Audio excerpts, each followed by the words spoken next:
Damos gracias al Señor por el que podamos una vez más estar juntos compartiendo esta palabra maravillosa de vida que requerimos se vaya siendo una realidad en nuestra vida, más allá de simple y sencillamente una revelación, que por supuesto ya es un despertar de nuestra mente y de nuestros ojos espirituales, pero sin embargo, mientras esta palabra no se vaya convirtiendo en vida o en experiencia en todos y cada uno de nosotros, todavía no podemos decir que la conocemos enteramente, es decir, a Cristo lo vamos conociendo en la medida en que Él va apareciendo en nuestro corazón. Ahora, esto es algo que no lo vamos a poder alcanzar absolutamente en experiencia en este mundo. El propio apóstol Pablo, ¿verdad?, comentaba que a pesar de que él hablaba de que en él había perfección, hablando siempre de su espíritu, pero también decía no que lo haya alcanzado todo ni que sea perfecto, porque realmente todos necesitamos llegar a la estatura del varón perfecto, como nos dice la Escritura, y ese varón perfecto es la estatura de la plenitud de Cristo dentro de todos y cada uno de nosotros. Y eso justamente es lo que ahora estamos de alguna manera recibiendo en este libro de Corintios, en donde pues en la primera carta a los Corintios estamos mirando, ¿verdad?, la receta, la solución que Dios ha dispuesto para su pueblo a todos los conflictos, a las dificultades, a las luchas, a las divisiones, a las malas conductas, al mal comportamiento, al mal entendimiento. Y la receta del Señor Jesucristo o de nuestro Padre es la vida de su amado Hijo, convirtiéndose en realidad en todos y cada uno de nosotros. Es decir, la receta de nuestro Padre al problema del ser humano, al problema adámico, es la vida de Cristo. La vida de Cristo operando en nosotros, la vida de Cristo como una expresión y una manifestación en nuestra propia experiencia, en nuestra propia vida, es la receta que Dios determina a todos los problemas del hombre, inclusive a nuestros problemas particulares, a nuestras carencias, a nuestras necesidades, a nuestras enfermedades, a nuestras dificultades económicas, a nuestros problemas de comunicación, de relación. La respuesta de nuestro Padre es la vida de Cristo, porque la vida de Cristo efectivamente nos da acceso a las características, al potencial, al poder de Dios mismo, que es más grande que cualquier circunstancia, cualquier situación o cualquier carencia que el ser humano efectivamente pueda de alguna manera estar sufriendo o padeciendo.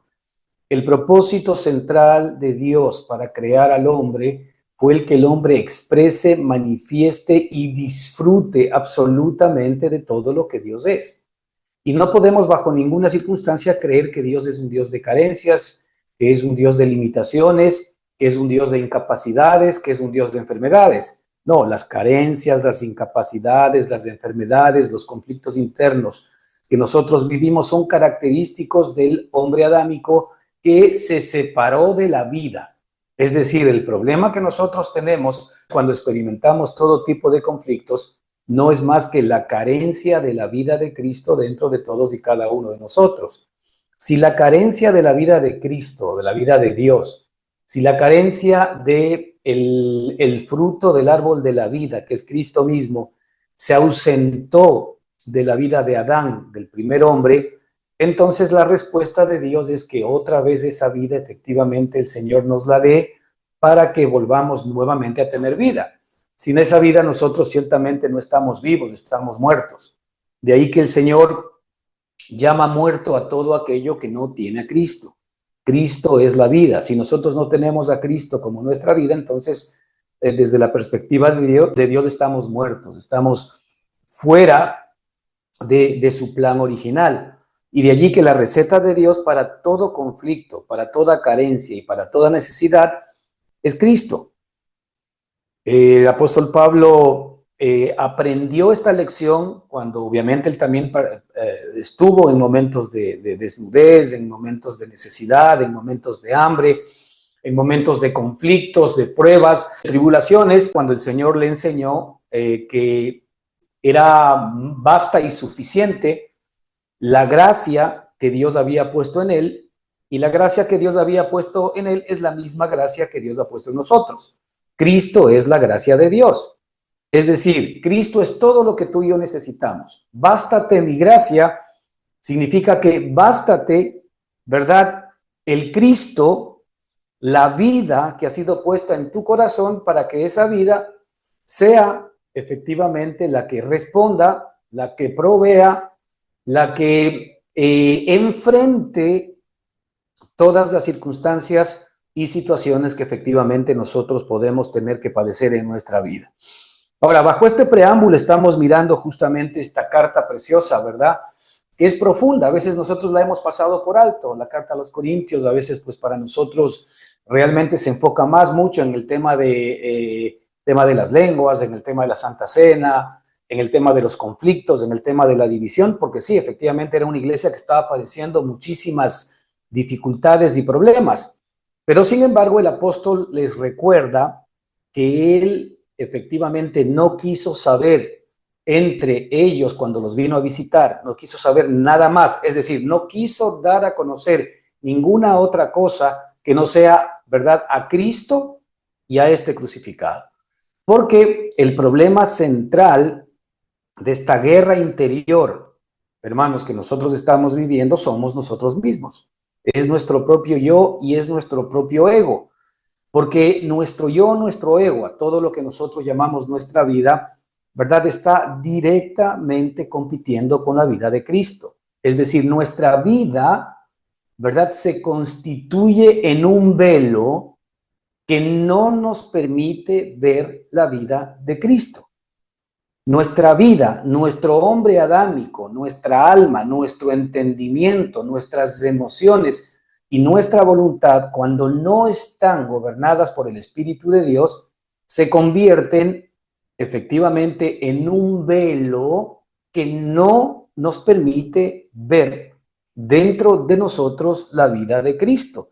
De ahí que cuando nos damos cuenta que nuestro yo y nuestro ego está compitiendo directamente con la vida de Cristo y no nos permite recibir los beneficios de la vida de Cristo, pues ahí es donde nosotros tenemos que comenzar a entender que el principal problema nuestro no es la carencia, la dificultad, la circunstancia, la persona o la situación que de alguna manera nosotros estamos viviendo, padeciendo, sino es nuestro ego que no nos permite ver cómo el Señor Jesucristo ya ha suplido todas aquellas circunstancias en Cristo y que en Cristo estamos completos y que en Cristo somos perfectos.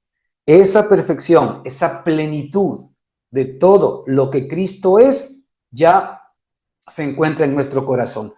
Y la semana pasada habíamos arrancado mirando, ¿verdad?, en Primera de Corintios 6, que nos habíamos quedado simplemente en la primera parte del versículo, en donde el apóstol les dice a los corintios, sin embargo, hablamos sabiduría, él hablando de la sabiduría del mundo, que de alguna manera es la que estaba introduciéndose en la iglesia. Fíjese qué peligroso que es que la sabiduría del mundo, por más buena que pueda ser, es decir, eso incluye la ciencia del mundo, por más buena que pueda ser, trate de venir a resolver los problemas de la iglesia, trate de venir a resolver nuestros propios problemas.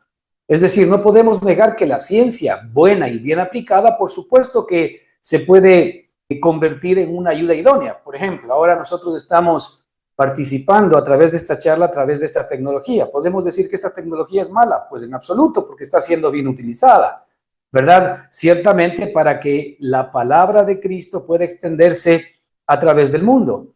Pero también esta misma tecnología, como nosotros sabemos, lamentablemente está siendo bastante mal utilizada a través de las redes sociales, a través de la mentira, a través del engaño y a través de muchas cosas a las cuales hoy tenemos acceso a través de esta propia tecnología. Así que la ciencia humana puede ser bien aplicada o puede ser mal aplicada, pero la ciencia humana no sirve bajo ninguna circunstancia para resolver los problemas interiores del viejo hombre. Es decir, la ciencia no puede bajo ninguna circunstancia crucificar o terminar con el viejo hombre o con el hombre adámico. La ciencia, a lo mucho, ¿verdad?, lo que intenta hacer es tratar de resolver los problemas temporales, ¿verdad?, del alma humana. A eso llamamos nosotros la psicología, la psicoterapia, cualquier otra cosa, que no estamos diciendo que esté mal, no estamos diciendo que efectivamente no sirva. Lo que estamos diciendo es que no sirve para resolver los problemas constitutivos del hombre natural. El hombre natural tiene un problema y es que está muerto, no tiene vida. Entonces la ciencia no es capaz de darle vida a un alma que está muerta. El único que es capaz de poder dar vida a un alma muerta es efectivamente el dador de la vida, el cual es Cristo Jesús. Y nosotros vemos que justamente en esta perspectiva de la sabiduría a la cual el apóstol Pablo se está enfocando, es para que no perdamos de vista la sabiduría de Dios. Porque hoy en la iglesia vemos que efectivamente la sabiduría humana, la ciencia humana, el conocimiento humano, de alguna manera se va introduciendo, ¿verdad?, a tratar de resolver los problemas del hombre. ¿Qué significa aquello? Que toda ciencia que de alguna manera se introduce para suplir las necesidades de los hermanos en las congregaciones, simple y sencillamente está descartando la eficiencia de Cristo, ¿verdad?, conforme a la fórmula que Dios nos ha dado para que efectivamente nosotros podamos resolver nuestros problemas. Porque los problemas del ser humano, ¿verdad?, tienen que ver básicamente con su raíz, y es que efectivamente es muerte, no hay vida en el hombre, si es que Cristo como la vida no está fundamentado dentro de todos y cada uno de nosotros. Y en ese contexto el apóstol aquí nos estaba mostrando, sin embargo, hablamos sabiduría entre los que han alcanzado madurez, ¿verdad? Y aquí está el tema principal en el que seguimos insistiendo.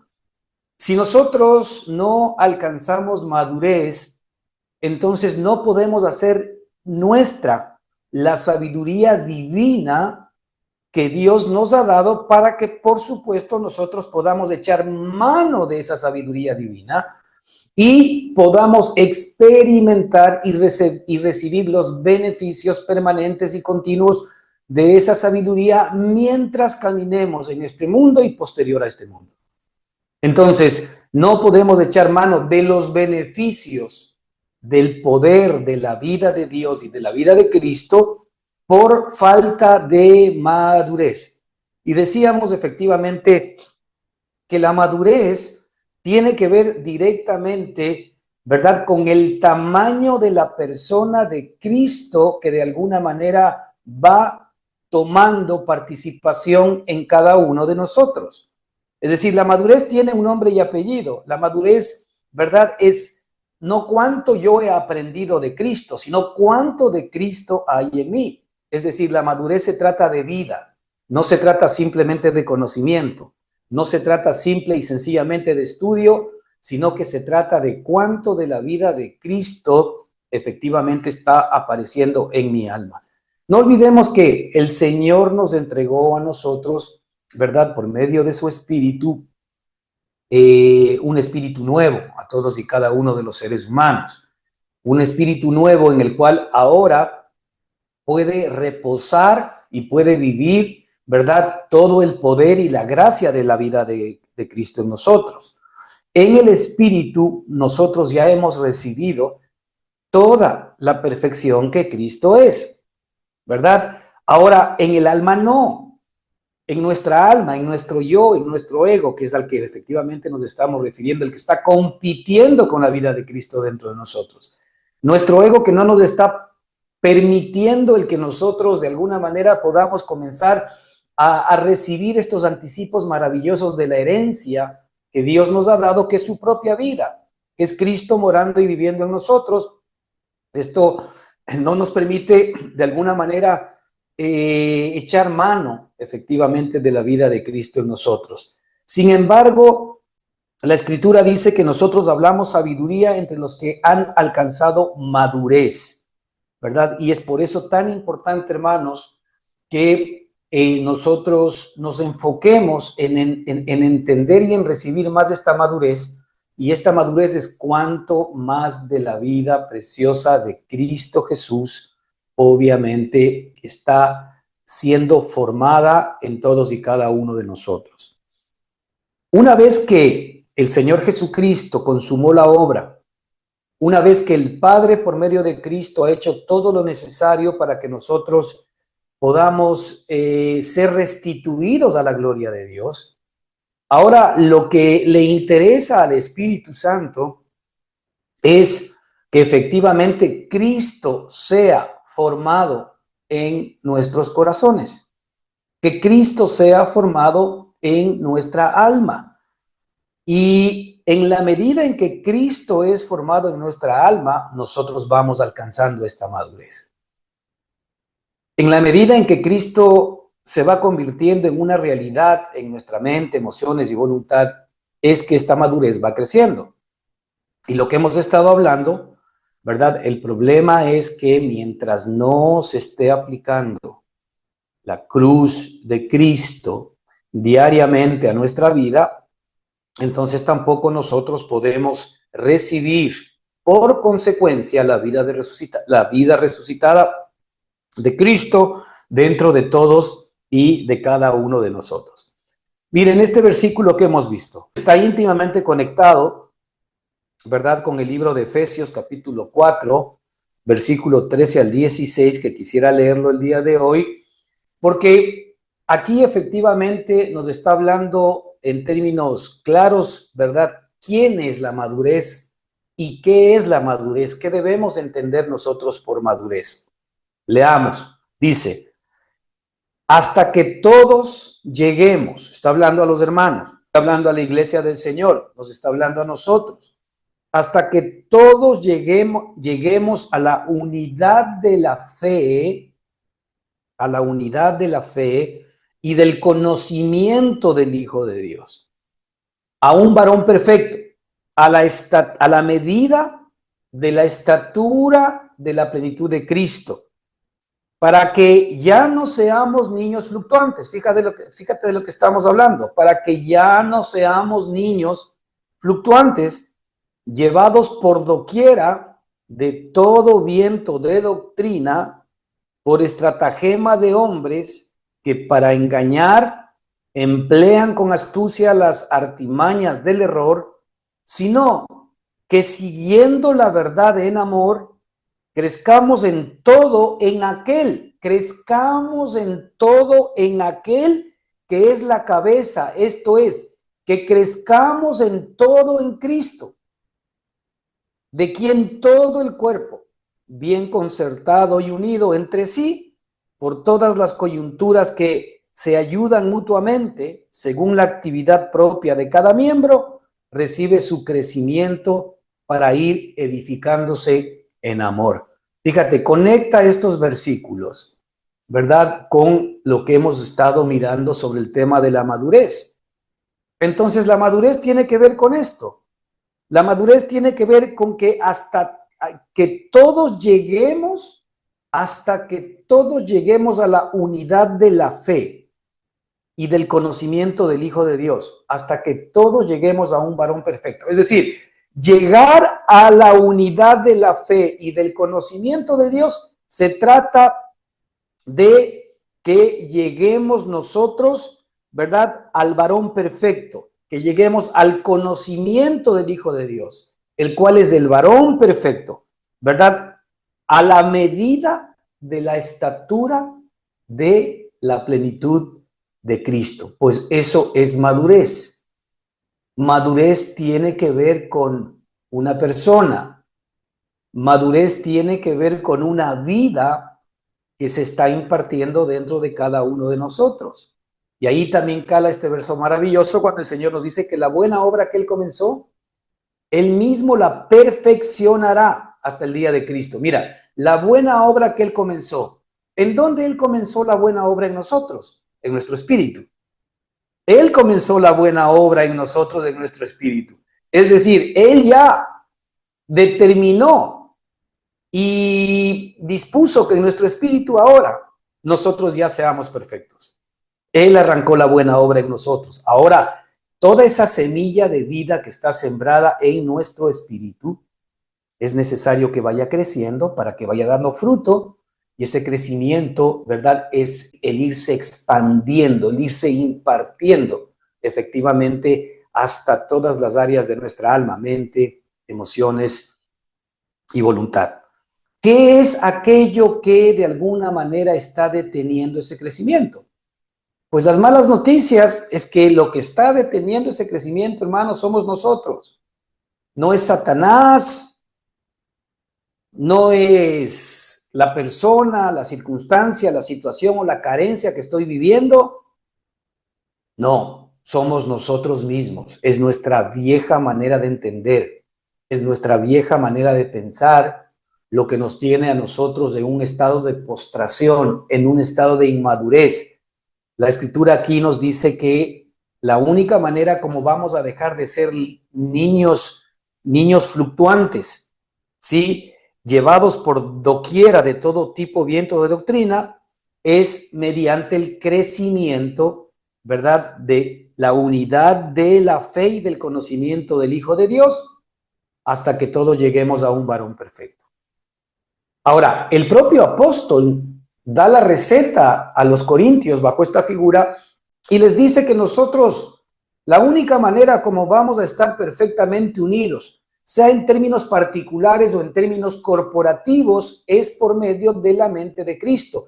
La única manera como nosotros vamos a tener una misma mente, un mismo pensamiento y un mismo sentir es solamente cuando estemos todos unidos a la mente de Cristo. ¿Por qué tenemos diferentes maneras de pensar? ¿Por qué tenemos diferentes maneras de sentir? ¿Por qué tenemos diferentes maneras de actuar? Porque no estamos unidos a la misma mente. Es necesario que efectivamente la mente de Cristo que nos ha sido impartida en el Espíritu sea la que hoy, ¿verdad?, esté efectivamente regulando, la que esté mandando, ¿no es cierto?, la que esté gobernando sobre nuestros pensamientos, sobre nuestro entendimiento. Ahora cuesta eso, porque nuestra mente natural también se opone a la mente de Cristo. Nuestra mente natural es contraria a las cosas que son del Espíritu. Nuestra mente natural está acostumbrada a pensar independientemente de Dios. Nuestra mente natural está acostumbrada a determinar la hoja de ruta propia y particular para resolver sus problemas. La mente natural y la mente humana, básicamente, lo que definen es qué es bueno y qué es malo para mí y en qué dejo participar a Dios para que aquello que yo he definido que es bueno para mí, simplemente el Señor nos pegue un empujón para que finalmente se termine haciendo mi voluntad y no la voluntad de Dios en mi vida. Fíjate, cuando el Señor Jesucristo enseñó a los apóstoles a orar, Padre nuestro que estás en los cielos, santificado sea tu nombre, ¿verdad? Hágase tu voluntad, así en la tierra como en el cielo. ¿Qué es lo que efectivamente aquí importa? Que se haga la voluntad de Dios aquí en la tierra, es decir, que se haga la voluntad de Dios en mí como se hace la voluntad de Dios en el cielo. Que se hace la voluntad de Dios en mí como se hace la voluntad de Dios en mi espíritu. Pero no, nosotros realmente, desde la perspectiva del hombre adámico, lo que queremos es que Dios haga nuestra voluntad. ¿Por qué? Porque nuestra mente está acostumbrada a determinar qué es lo bueno y qué es lo malo para mí. ¿Y quién dice que lo que mi mente natural dice que es bueno para mí es la misma manera de entender y de pensar de Dios, ¿verdad? En lo que significa ser bueno para mí. Es decir, todo lo que no es Cristo es malo para mí. De hecho, la Escritura nos dice algo tajante. Todo lo que no es nacido de fe es pecado. Todo lo que no es nacido de fe es pecado.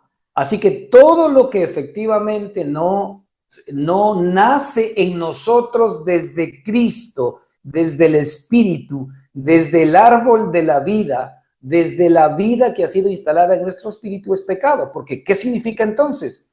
Que hay muchas cosas que pueden seguir naciendo de nuestra alma. Hay muchos pensamientos que nacen desde nuestra propia mente natural.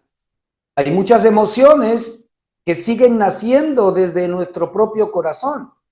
Hay muchas decisiones, ¿verdad?, que efectivamente nacen desde nuestra propia soberanía. ¿Qué significa aquello? que en nosotros se sigue haciendo nuestra voluntad y no la voluntad de Dios. Ahora, esto es lo que está compitiendo contra nuestro Padre. Y es lamentable, hermanos, que en todos, en alguna medida, esta realidad todavía sigue siendo efectivamente una experiencia diaria y latente. De allí que cuando nosotros nos damos cuenta que efectivamente nosotros somos el peor enemigo de la vida que el Señor nos ha entregado para que la podamos experimentar, es decir, nuestro propio yo y nuestro propio ego, pues lo único que tenemos que hacer es depositar en las manos de Dios, ya que si Él dice que las cosas son así, pues son así, por más allá de que yo no las sienta, no las entienda, no las comprenda o no las comparta, eso ya no importa. Es decir, yo mismo me doy cuenta que así no sienta aquello que Dios dice en mi corazón, pues sin embargo, si Dios lo dice, es la verdad. Y por ende, yo tengo todos los días que entregar, ¿verdad?, en las manos de Cristo, mi yo y mi ego, para que sean diariamente crucificados y llevados a la muerte. El apóstol Pablo decía que él a todas partes, ¿verdad?, lleva la muerte de Cristo todos los días, 24/7, a todas partes, lleva la muerte de Cristo para que también la vida de Cristo se exprese y se manifieste a través de su cuerpo mortal. ¿Cómo nosotros podemos manifestar la vida de Cristo? Pues nada, simplemente primero llevando la muerte de Cristo. Muchos de nosotros queremos que la carne, ¿verdad?, sea heredera de las cosas celestiales. Y el Señor dijo que la carne y la sangre no pueden participar de la herencia o de la gloria de Dios. Nuestra carne y sangre no pueden recibir los beneficios de la vida de Cristo. Solamente, ¿verdad?, esos beneficios están definidos para el Espíritu y efectivamente para una experiencia en nosotros mismos en la que nuestro yo y nuestro ego esté siendo crucificado. Más de Cristo y menos de nosotros es la fórmula que nuestro Padre ha determinado para que nosotros podamos tener más de Él. Ahora, esto es algo que el Señor comenzó en nuestro espíritu y que Él mismo lo perfeccionará. Ahora, la promesa de Él es que Él lo va a perfeccionar, porque nosotros ahora nos hemos convertido ciertamente, digamos que en un problema del Señor, lo cual es una buena noticia, porque si nosotros nos hemos convertido en un problema del Señor, pues estamos seguros que Él ya soluciona el problema. Lo que pasa es que por la dureza de nuestro corazón, en nuestra propia experiencia, muchos de nosotros muy posiblemente tenemos que pasar por crisis complejas para que efectivamente nos podamos rendir y podamos efectivamente entregar nuestra alma y nuestro yo al gobierno del Espíritu Santo de Dios. Ahora, el Señor quisiese evitarnos todo aquello, pero sin embargo, el Señor efectivamente siempre va a estar trabajando permanente y continuamente para que la vida de Cristo sea formada dentro de nosotros. Y si eso tiene que ver con permitir crisis en nuestra vida o dificultades, al punto que lleguemos a circunstancias en las cuales no hay absolutamente nada que podamos hacer por nosotros mismos, sino que nos rindamos completa y absolutamente a la gracia de Dios, a la mano poderosa de Dios y la provisión y el consuelo que Dios nos pueda dar, pues allí vamos a ver cómo efectivamente esa vida poderosa del Señor va a ir alcanzando en nosotros nuestra vida. Así que, hermanos, es necesario que día a día, voluntariamente y sabiamente, nosotros efectivamente entreguemos al Espíritu Santo de Dios nuestra alma para que facilitemos la obra del Espíritu Santo en nosotros en cuanto a formar a Cristo en nuestra propia vida, y eso lo que va a hacer es que recibamos efectivamente, ¿no es cierto?, lo que Dios ha determinado para ti y para mí que es el que podamos participar de todos los beneficios de Cristo. Entonces, sin embargo, hablamos sabiduría entre los que han alcanzado madurez. Claros, madurez tiene que ver con llegar a la estatura de la plenitud de Cristo. No tiene que ver con ninguna otra cosa. Y es por esto que el apóstol también en estos mismos versículos confirma y reconfirma a la iglesia que nosotros no podemos poner en nosotros otro fundamento que el que está puesto, el cual es Jesucristo. Y ese es uno de los problemas también de las congregaciones y de nosotros en términos particulares. Porque ¿sobre qué está fundamentado nuestra fe? Nuestra fe está fundamentada sobre Cristo. Nuestra fe está fundamentada sobre la vida de Cristo morando y viviendo en nosotros. Nuestra fe está fundamentada sobre el regalo que Dios nos ha dado, que es la vida de su amado Hijo. O nuestra fe está fundamentada en aquello que Dios puede hacer por nosotros, en aquello que Dios puede proveer por nosotros, en aquello que efectivamente en términos religiosos Dios está interesado en que nosotros le demos. No, fíjate que no hay ningún otro fundamento que el que esté puesto, dice el apóstol Pablo, sino Cristo. Cristo es el fundamento. Ahora, Dios no ha querido que tú recibas cosas de Dios. Dios lo que ha querido es que recibas la vida de Dios que está en Cristo Jesús. Y es por eso que cualquier otro anhelo o deseo o interés nuestro que no sea Cristo, pues está absolutamente por debajo de la meta y de la provisión que Dios tenía pensado para ti y para mí en la eternidad. Mira, si nosotros leemos detenidamente Primera de Corintios capítulo 2 y cuando hablamos aquí de la sabiduría, a mí me gustaría hacer algunos cambios, porque aquí la sabiduría de la cual está hablando no es más ni nada menos que Cristo mismo. De hecho, en estos propios versículos, la Escritura nos dice que Cristo es poder de Dios y sabiduría de Dios. Pero mira, dice, sin embargo, hablamos sabiduría. Yo lo voy a poner en lugar de sabiduría, voy a poner Cristo. Cristo como la vida y Cristo como la persona. Sin embargo, hablamos Cristo entre los que han alcanzado madurez. Esto va en relación a lo que el apóstol decía, que me propuse no saber entre vosotros cosa alguna, sino a Cristo y a este crucificado. Sin embargo, hablamos Cristo entre los que han alcanzado madurez. Y Cristo y el Cristo no de este siglo, ¿no? Ni de los príncipes, ¿verdad?, de este siglo que perecen. Mas hablamos del Cristo de Dios del misterio, el Cristo oculto, el cual Dios predestinó antes de los siglos para nuestra gloria. El Cristo que ninguno de los príncipes de este siglo conoció, porque si hubiesen conocido a este Cristo, nunca jamás lo habrían crucificado. Fíjate qué bonito, ¿no?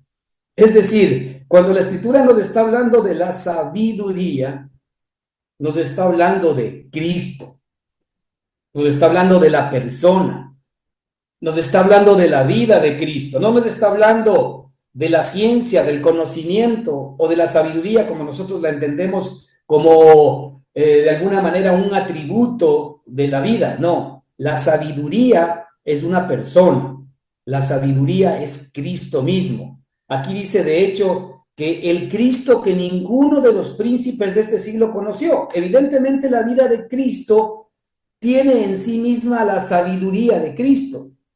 La vida de Cristo tiene un conocimiento, ¿verdad?, que hace que efectivamente nosotros podamos de alguna manera recibir ese entendimiento eterno que habíamos perdido. Si los príncipes de este mundo hubiesen conocido al Cristo, hubiesen entendido a Cristo, hubiesen recibido el conocimiento, el entendimiento de quién Cristo es, la Escritura dice que jamás lo hubiesen crucificado. Y aquí dice el versículo 9, antes bien, como está escrito, ¿qué es Cristo? Cristo es todo lo que nunca el ojo no vio. Cristo es todo lo que nunca el oído oyó. Está hablando del ojo humano, del ojo natural. Está hablando del oído humano, está hablando del oído natural. Ni han subido a corazón de hombre, está hablando de la mente, del entendimiento y del conocimiento humano. Es decir, Cristo no es ni tiene nada que ver con lo mejor que el ojo humano, el oído humano o el conocimiento humano alguna vez hayan deseado, anhelado o entendido. Así que Cristo no tiene que ver con las mejores cosas que nosotros seríamos capaces de poder recibir en este mundo. Cristo no tiene que ver ni siquiera, ¿verdad?, con una idea de esas mejores cosas. En realidad, las buenas cosas de este mundo, ¿verdad?, en el mejor de los casos podían ser simple y sencillamente una sombra de toda la realidad maravillosa de lo que Cristo puede ser. Pero bajo ninguna circunstancia es ni la meta ni el objetivo que Dios se ha propuesto para nosotros en este tiempo. Muchos de nosotros creemos que si es que Dios suple para todas aquellas cosas que nosotros entendemos son nuestras carencias, pues entonces ya nosotros estaríamos recibiendo efectivamente los beneficios de la vida de Cristo. Pero no, aquí la Escritura nos dice que las cosas que Dios ha preparado para nosotros, el Cristo que Dios preparó para nosotros, las cosas de Dios, ¿verdad?, que están en Cristo, que Dios ha preparado para nosotros, son cosas que ojo no vio, son cosas que oído no oyó, y son cosas que no han subido nunca al entendimiento humano. Y es por eso que efectivamente el Señor nos tuvo que dar una nueva mente, la mente de Cristo, el entendimiento de Cristo, para que nosotros ahora efectivamente podamos recibir las cosas que le pertenecen al Señor. Porque con la mente humana que nosotros tenemos, sería imposible el que podamos comprender las cosas que son del Espíritu. Dice que todas estas cosas son las que Dios ha preparado para los que le aman. En buen romance es que Dios ha preparado la vida de su Hijo amado, todas sus cosas y todos sus beneficios para nosotros los que le amamos. Para nosotros en donde efectivamente Dios ha puesto su amor. Su amor también es su Hijo. Si Dios ha puesto la vida de Cristo en nosotros, entonces Dios ha puesto su amor en nosotros, para que la expresión y la manifestación de esa vida en nosotros sea la expresión y la manifestación de la vida que nosotros ahora somos capaces de poder devolver al Padre, la vida que ama, ¿verdad?, la vida que le agrada, y que también nosotros podamos hacer partícipes a nuestros hermanos y a nuestros semejantes de ese amor y de esa vida maravillosa que el Señor ha preparado para todos aquellos que efectivamente tenemos morando al Cristo y la vida de Cristo dentro de cada uno de nosotros.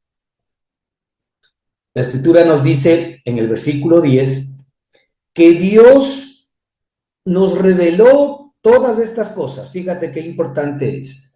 Dios nos reveló todas estas cosas a nosotros por el Espíritu, porque el Espíritu todo lo escudriña aún lo profundo de Dios.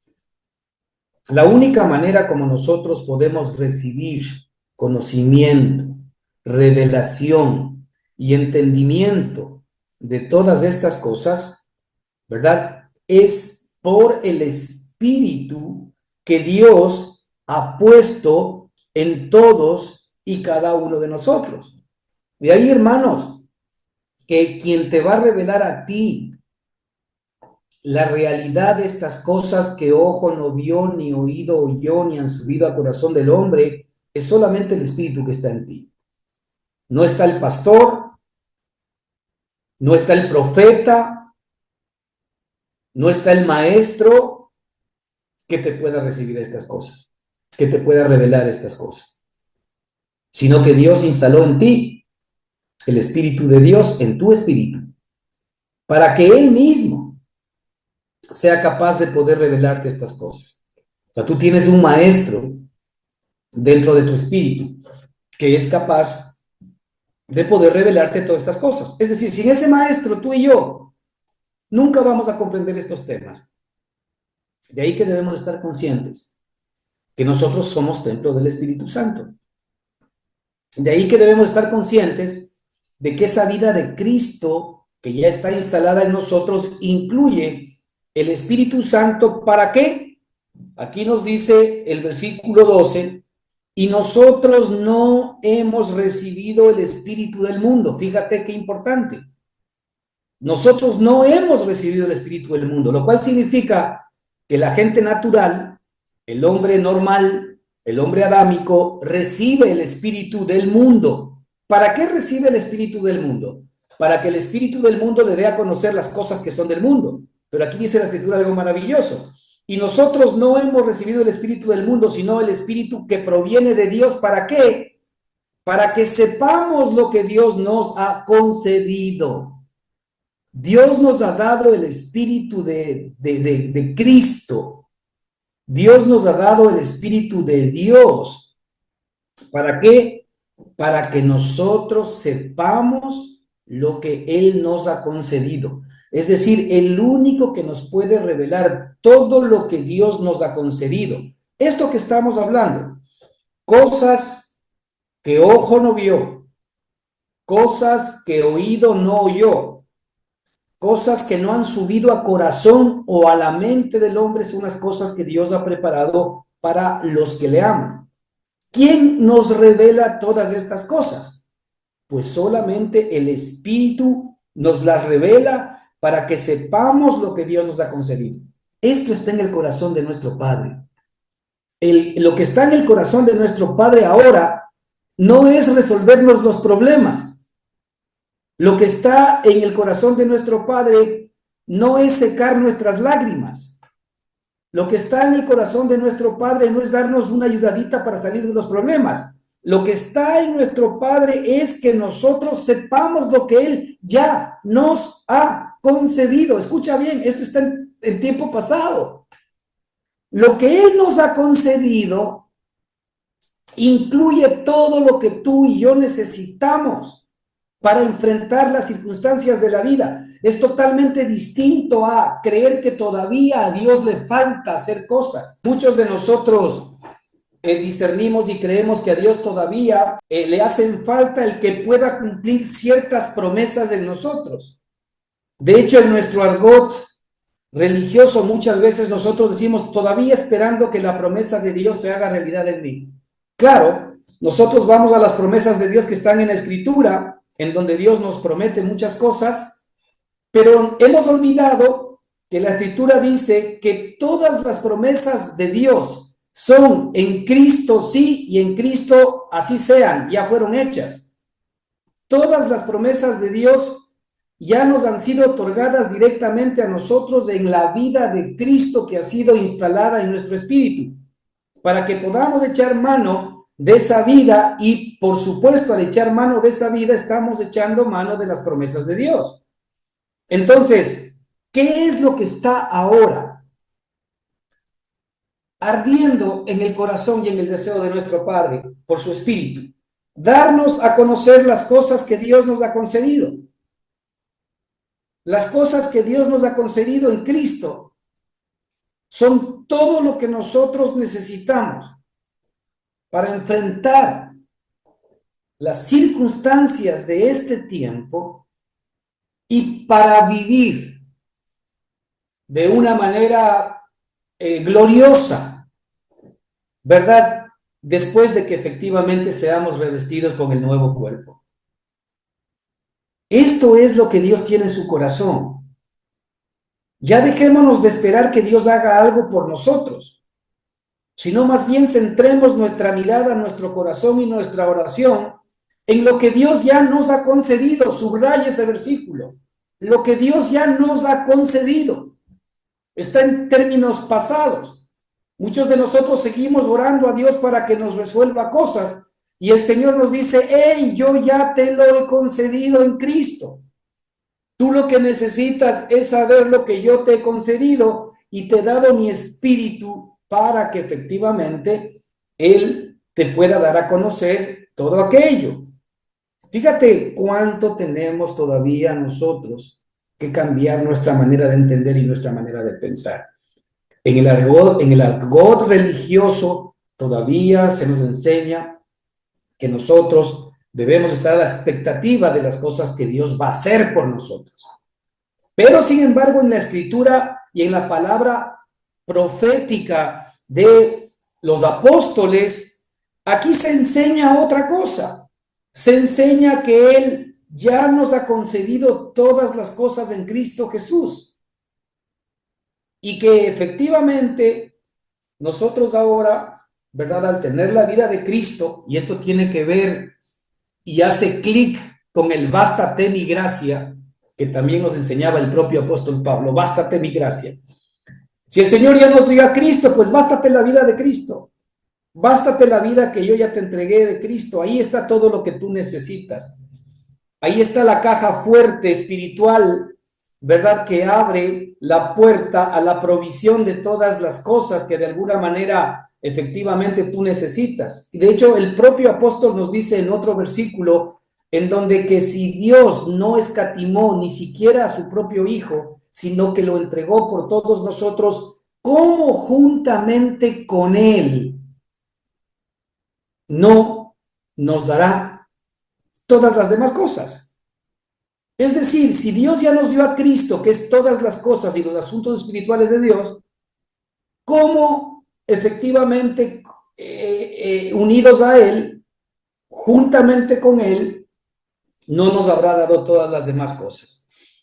Ahora, el apóstol dice que en la medida en que nosotros vamos entendiendo, vamos recibiendo, vamos sabiendo y conociendo lo que Dios nos ha concedido, esto es lo que también nosotros hablamos, ¿verdad? En versículo 13. Dice, lo cual también hablamos. ¿Qué es lo que nosotros hablamos? Ahí está la predicación nuestra. Ahí está lo que efectivamente las personas deben escuchar. Ahí está el testimonio hablado al cual efectivamente nosotros debemos apelar. ¿Qué hablamos? Pues hablamos las cosas que Dios nos ha concedido.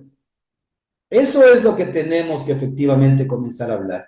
Lo cual también hablamos, fíjate, no con palabras enseñadas por sabiduría humana. Es evidente que si el Espíritu Santo nos está revelando las cosas que Dios nos ha concedido en Cristo, y son cosas que ojo no vio, oído oyó, o han subido al corazón del hombre, es evidente que son cosas que tienen que ser enseñadas por el Espíritu, con palabras que enseña el Espíritu. Lo cual también nosotros hablamos no con palabras enseñadas por sabiduría humana. Es por esto, hermano, que lo que Dios nos ha concedido no puede ser enseñado en un instituto bíblico, no puede ser enseñado en una universidad, no puede ser enseñado en libros. Lo que el Señor nos ha concedido solamente es potestad del Espíritu Santo de Dios el revelarnos.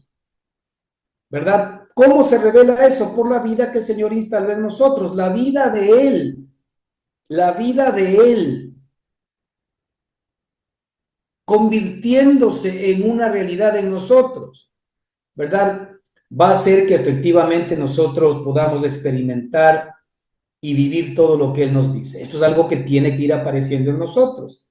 Hablábamos la semana pasada de los aguiluchos, del águila pequeña, del águila bebé, cómo el águila bebé tiene dentro de ella misma en su naturaleza la capacidad para poder volar. Pero sin embargo, para que esa capacidad de poder volar se despierte, ¿verdad? Se requiere que efectivamente la madre, ¿verdad? Empuje al polluelo, ¿verdad? Al precipicio para que esa naturaleza se despierte y pueda el ave experimentar el poder de volar que tiene. Pues eso pasa también en nuestra propia vida. De ahí las pruebas, las luchas y las dificultades. Porque realmente las pruebas, las luchas, las dificultades lo que hacen es despertar en nosotros el poder de la nueva vida que Dios efectivamente ha implantado dentro de cada uno de nosotros. Y ahí decía el apóstol Pablo que más bien él ahora se iba a gloriar en tribulaciones, él se gloriaba en angustias. Él se gloriaba en escaseces, él se gloriaba en pruebas. ¿Por qué se gloriaba en todo eso? Porque las tribulaciones, las dificultades, las luchas y las pruebas, cuando Dios las permite, tienen como propósito el estimular, ¿verdad?, la vida divina que efectivamente el Señor ha puesto dentro de nuestros corazones. Si la madre del polluelo, del aguilucho, no lo precipitaría desde las alturas al precipicio, entonces el águila nunca sabría lo que significa volar. Si el Señor, en este mismo sentido, no permite estas circunstancias, y a veces, como decíamos hace un momento, estas circunstancias, a pesar de que Él no las quiere, porque Él no quiere a nosotros de alguna manera infringirnos peso para ver hasta dónde aguantamos. Muchas veces nosotros creemos que de eso se trata efectivamente el tema de las pruebas, pues que el Señor nos manda pruebas o dificultades a lo que muchas veces llamamos nuestra cruz, para ver hasta cuándo somos fieles, para ver hasta cuándo aguantamos. No, no, no, no. El Señor permite las luchas y las dificultades y las crisis de nuestra vida para estimular, para que se revele en nosotros la vida poderosa de Cristo, todas aquellas virtudes de esa vida que ya están instaladas en nuestro espíritu para el bien de nuestra alma. Entonces, hermanos, aquí la Escritura nos dice que esto es lo que nosotros hablamos. ¿Qué hablamos? Hablamos las cosas que Dios nos ha concedido. Hablamos las cosas que el Espíritu nos revela. Hablamos las cosas, ¿verdad?, enseñadas no con palabras de sabiduría humana, sino con las que enseña el Espíritu. Fíjate, hay palabras que enseña el Espíritu. Hay palabras, hermanos, que es difícil que inclusive a veces se pueda entender normalmente, ¿verdad?, en una reunión natural. A veces nosotros podemos traer cierta palabra, cierta revelación, ¿verdad?, que tiene que ver con esto que el Espíritu Santo nos va revelando. Y tal vez muchos se quedan en el aire como algo inentendible, como algo que no tiene lógica, como algo que no tiene sentido. Y muy bien dice la Escritura, ¿no?, que para el hombre natural, las cosas que provienen de Dios no las puede entender porque para él son locura, porque se deben discernir espiritualmente. Pero aquí nos dice la Escritura, ¿verdad?, que las palabras enseñadas por el Espíritu son las que nosotros enseñamos. ¿Cómo? ¿Qué hace el Espíritu? El Espíritu apunta lo espiritual a lo espiritual. El Espíritu acomoda lo espiritual a lo espiritual. El Espíritu discierne lo espiritual a lo espiritual. El Espíritu interpreta lo espiritual a lo espiritual. Eso es lo que nos está diciendo, ¿sí? Acomodando lo espiritual a lo espiritual. El Espíritu, que es Espíritu, acomoda lo espiritual a lo espiritual. El Espíritu no acomoda, como muchas veces en nuestros ambientes religiosos acomodamos lo espiritual a lo carnal. Es decir, tratamos nosotros de dar una explicación en la carne, ¿verdad?, de una realidad y de una verdad que solamente puede ser entendida en nuestro espíritu. Es por eso importante la conexión permanente y continua con el Espíritu de Dios. Si nosotros no tenemos una conexión permanente con el Espíritu de Dios, pues no vamos a poder recibir las revelaciones que vienen del Espíritu de Dios. Tampoco vamos a poder hablar las palabras que enseña el Espíritu, ¿verdad? Y tampoco vamos a poder experimentar todas las cosas que Dios preparó de antemano para nosotros para que caminemos en ellas. Entonces, todo tiene efectivamente una concatenación, todo está perfectamente unido, ¿verdad? Para que si nosotros estamos unidos a la cabeza, nosotros como miembros instalados en el cuerpo de Cristo, ¿verdad?, podamos efectivamente nutrirnos desde la cabeza y cada uno pueda recibir la vida, ¿verdad?, que imparte esa cabeza a todos y cada uno de nosotros, y para que cada uno cumpla el propósito o la actividad que Dios ha determinado dentro del cuerpo. ¿Para qué? Para que todos efectivamente podamos edificarnos los unos a los otros. Fíjate lo que dice el versículo 14. Pero el hombre natural no percibe las cosas que son del Espíritu. Por eso es que hay tanta confusión en este tiempo, hermanos, porque nosotros estamos intentando entender las verdades bíblicas desde la mente natural. Estamos intentando interpretar con la carne las cosas del Espíritu, lo cual es imposible. El hombre natural no percibe las cosas que son del Espíritu. Eso significa que nosotros tenemos dentro un hombre espiritual. El contrario al hombre natural es el hombre espiritual. En el hombre natural vamos a encontrar problemas, disensiones, divisiones, carencias, problemas, broncas y lo que querramos llamar. Pero en el hombre espiritual, que vamos a estar directamente conectados a la mente de Cristo, vamos a recibir todo lo que Cristo es. Vamos a recibir el equilibrio de la vida de Cristo, el amor, el gozo, la paz, la paciencia, la benignidad, la bondad, la fe, la mansedumbre, la templanza, el dominio propio, la santidad, la justicia, la verdad y todo lo que Cristo es. Y aquí nos dice que para el hombre natural, las cosas que son del Espíritu no las puede entender porque para él son locura, no las puede entender porque han de ser discernidas espiritualmente. De allí que necesitamos nosotros entrenar nuestro espíritu. Necesitamos entrenar nuestro espíritu. Mira, lo que las pesas constituyen al músculo, las luchas, las tribulaciones, las dificultades, constituyen, ¿verdad?, al espíritu. Es decir, cuando nosotros queremos que se vea en nosotros efectivamente muy bien definidos nuestros músculos, sí o sí, nosotros tenemos que acudir al peso. Nosotros tenemos que aplicar carga, fatiga a nuestros músculos. En la medida en que efectivamente nosotros vamos practicando nuestros músculos, en ese mismo sentido, pues vamos definiendo día a día nuestros músculos. Cuando tú veas a una persona muy bien definida en su cuerpo, sabemos que es una persona que efectivamente tiene una disciplina. Sabemos que es una persona que tiene una manera de vivir un poco distinta a la de la gran mayoría de personas. Sabemos que es una persona que efectivamente tiene una manera de alimentarse, una manera de descansar, una manera de hacer ejercicio, una manera de vivir distinta a las personas que de alguna manera pues no tienen ese cuerpo definido. ¿Por qué? Porque ese estilo de vida, ¿verdad? Y específicamente ese peso, cuando hablamos nosotros de las pesas, son los que están definiendo los músculos. Por eso es que decimos que las pesas o el peso son al músculo lo que las circunstancias, las luchas, las dificultades efectivamente son al espíritu. Porque lo que están sacando a flote el peso o las pesas no son más que la definición de la musculatura del ser humano.